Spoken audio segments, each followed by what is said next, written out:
Պարոն Մամիջանյան, անվտանգային գերծանրաբեռնված իրավիճակում որքանով լսելի կլինի ձեր ձայնը այսօր։ Գիտեք, քանի որ ամենաժողովրդավար երկիրն է երկրագնդի վրա, այստեղ անգամ փողոցն է փակ, որպեսզի կարողանա քաղաքացին ակցիա իրականացնի։ Ընդ որում, ակցիան շատ պարզ մի պահանջ ունի։ Բաքվում պահվող մեր հայրենակիցներին ազատ արձակել։ Ոնց հասկանում եմ, իշխանությունները այդ պահանջի հետ հաշտ չեն, այլապես որևէ բացատրություն այս ամենի ես գտնել չեմ կարող։ Ինչ վերաբերում է ձեր հարցին, մաքսիմալ ինչպես հնարավոր լինի լսելի դարձնել, մենք պարտավոր ենք դա անել։ Պարտավոր ենք անել այն պատճառով, որովհետև Բաքվում պահվող մարդիկ անազատության մեջ են, բացառապես այն պատճառով, որ հայ են։ Մենք այլընտրանք չունենք, քան բոլոր հնարավոր միջոցներով լսելի դարձնել իրենց խնդիրը։ Հարցային չէ, որ փոխնախագահ Վենսը տեղյակ չի խնդրից, ես վստահ եմ, որ ինքը տեղյակ է այդ խնդրից։ Վստահաբար ոչ էս իշխանություններից, բայց տեղյակ է այդ խնդրից։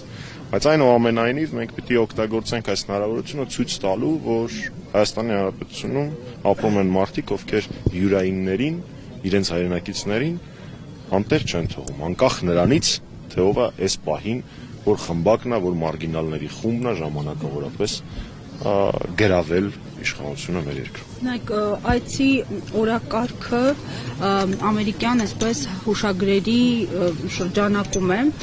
նախ ինչ եք սպասում հայ-ամերիկյան այս հարաբերությունների շրջափուլից եւ արդյոք սպասելիքներ կան հենց մասնավորապես թրիփից ոչ միայն ռիսկեր։ Ես արդեն իսկ դրա մասին մի քանի անգամ խոսել եմ, այս հնարավորությունն եք օգտագործեմ, շուրջ 15 օր է արդեն ես հրապարակել եմ տվյալներ, որ առկա է կասկած, որ թրիփի ամերիկյան կողմի ֆինանսավորման մեջ ադրբեջանական նավթային պետական կապիտալը դերակատարություն է ունենալու։ Դրա վերաբերյալ ոչ հերգուխում, ոչ մեկնաբանություն, մինչ այս պահը իշխանությունների ներկայացուցիչներից որևէ մեկը չի ներկայացրել։ Ուստի առաջին ռիսկը, որը մի կողմ դնելով բոլոր աշխարհակաղակական ռիսկերը, առաջին ռիսկը, որը ես ունեմ, այն է, որ Ադրբեջանը թրիփի մեջ փայ է ունենալու։ Ես կարծում եմ, մենք բոլորս հաշտ չենք այն մտքի հետ, որ անկախ այն բոլոր վտանգներից, որոնք առկա են այս ծրագրում, անկախ նրանից, որ ապաշրջապատում չի ապահովում եւ այլն, բայց փաստացի թրիփի կառուցման մեջ, թրիփի սեփականության մեջ ադրբեջանական նավթադոլարները փայ են ունենալու։ Ես դրա հետ հաշտ չեմ։ Այլ իշխանության պարագայում հնարավոր է օրինակ խմբագրել, սրբագրել այդպիսի տեքստեր։ Բանակցել հնարավոր է միշտ, ոչ մեկ չի կարող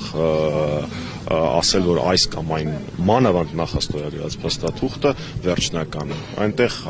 պիտի ավելանան անվտանգության երաշխիքներ, շոշափելի, այլ ոչ թե պարզապես ԱՄՆ նախագահի վկայություն, ինչպես նշված է փաստաթղթի մեջ, եւ շատ ու շատ այլ կետեր անհրաժեշտ են վերաբանակցության։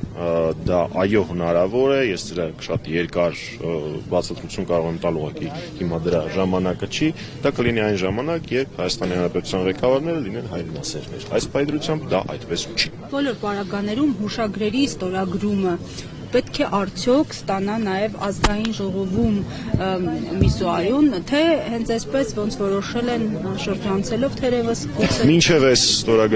նախաստորագրված փաստաթուղթը եւ հունվարինը չի ենթադրում ազգային ժողովի վավերացում։ Վերջն արդյունքում այս փաստաթուղթը իհարկե ենթադրում է ազգային ժողովի վավերացում եւ ոչ միայն սովորական դատարանի։ Մի խոսքով, այն ամբողջ ընթացակարգը, որը պետք է անցնի։